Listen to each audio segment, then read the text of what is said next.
Voter এজেন্টবিহীন নির্বাচন আর হবে না বলে জানিয়েছেন নির্বাচন কমিশনার আবুল ফজল মোহাম্মদ সানাউল্লাহ। বুধবার নির্বাচন ভবনে ব্রিফিংয়ে তিনি জানান, আরপিও এবং আচরণবিধির খসড়া চূড়ান্ত করা হয়েছে। সংশোধিত আরপিও অনুযায়ী একক প্রার্থী থাকলে সে আসনে না ভোট হবে।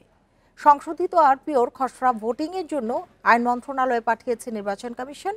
ইসি সানাউল্লাহ জানান, কোনো আসনে প্রার্থীদের প্রাপ্ত ভোট সমান হলে লটারি নয়, পুনরায় ভোট গ্রহণ হবে।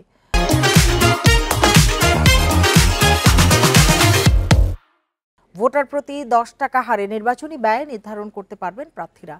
জামানতের পরিমাণ 20 থেকে বাড়িয়ে 50,000 টাকা করা হয়েছে। আইনশৃঙ্খলা রক্ষাকারী বাহিনীর সংজ্ঞায় সশস্ত্র বাহিনীকেও অন্তর্ভুক্ত করা হয়েছে। আদালতে ফেরারি ঘোষিত ব্যক্তিরা নির্বাচনে অংশ নিতে পারবেন না। এছাড়া হলফনামায় ভুল তথ্য দিলে সংসদ সদস্য পদ বাতিল করা হবে।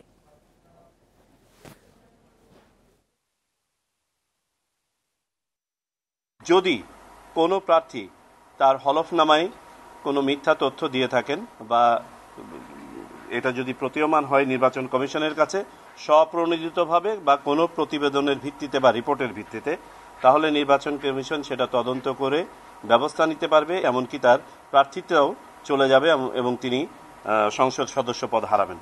এখন থেকে কোথাও একক প্রার্থী থাকলে সরাসরি তাকে বিজয়ী ঘোষণা করা হবে না, তাকে ন্যায়ের বিপক্ষে ভোট করতে হবে।